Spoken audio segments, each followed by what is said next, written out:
अस्सलाम वालेकुम वरहमतुल्लाहि वबरकातुहू। हम टॉक और मैं हूं फरीना सिद्दीकी।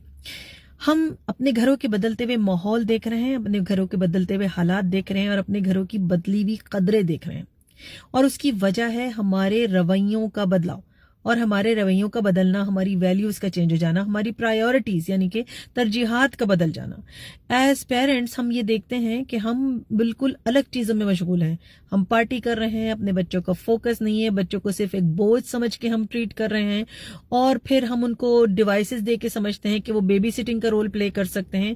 और फिर जब वही बच्चे बड़े होके अपनी उन्हीं डिवाइसेस को लेके कमरे में बंद हो जाते हैं और हमें तनहा छोड़ देते हैं तो हमें शिकायत होती है। हम सारा इल्जाम बच्चों के ऊपर डालते हैं, ये कहते हैं कि बच्चे तो बड़े खराब है, वो तो देखो वालिदैन को पूछते नहीं। फिर वही बच्चे जब बड़े होके आपको बिल्कुल नो लिफ्ट कर देते हैं, या तो अपनी मर्जी से शादियां कर लेते हैं, शादियां करते हैं तो जो है बीवियों की तरफ परवाह ज्यादा करने लगते हैं या शौहरों की तरफ ज्यादा परवाह करने लगते हैं। तब उनके कहते हैं तुम बीवी के गुलाम हो, तुम तो ससुराल की गुलाम हो गई।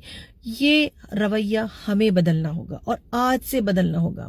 मैं उन माओं से मुखातिब होना चाहती हूँ कि जिनके पास डिवाइसेस हैं, फोन्स हैं, जो अपनी तैयारी, अपने मेकअप, अपनी ज्वेलरी पे पूरी अच्छी तरह तवज्जो देके बच्चे को सिर्फ सेल फोन पकड़ा देती हैं और फिर फखर से कहती हैं कि मेरा तो छोटा सा बच्चा इतनी सी उम्र से आईफोन जो है वो ऑपरेट कर लेता है, उसको तो सारे ऐप खोलने आते हैं, उसको सब आता है। वो इसलिए कि आप उसको अपने सीने पे बिठा के अपने चेहरे से खेलने का मौका नहीं दे रही, अपने बालों से खेलने का मौका नहीं दे रही, आप रोजाना उसकी लोई और उसकी मालिश करके बड़ा नहीं कर रही हैं। हमारी माओ ने ऐसा ही किया, इसीलिए आज हम जो इस बुढ़ापे की तरफ जा रहे हैं, हम टर्निंग 50 में अभी तक अपनी माँ की गुलामी की हद तक मोहब्बत करती हूँ।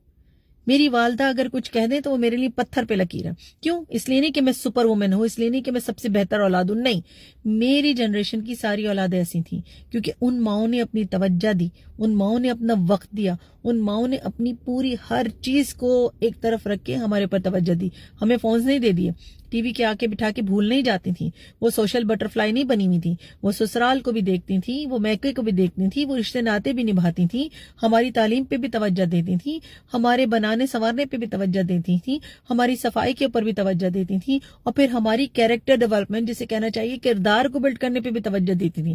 ठीक है, फिर उसके साथ वो बहुत अच्छी बीवी भी थी, बहुत अच्छी बीवी भी थी, बहुत अच्छी बहू भी थी, बेटी भी थी, सब थी। आज की औरत क्या कर रही है वो उसे सोचना है।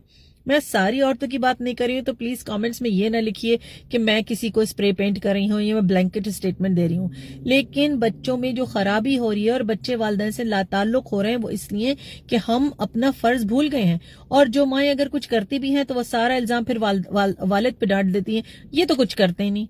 आपका काम है मेरी बहन, अल्लाह आपसे सवाल करेगा आपकी औलाद के बारे में, तैयार रहिए।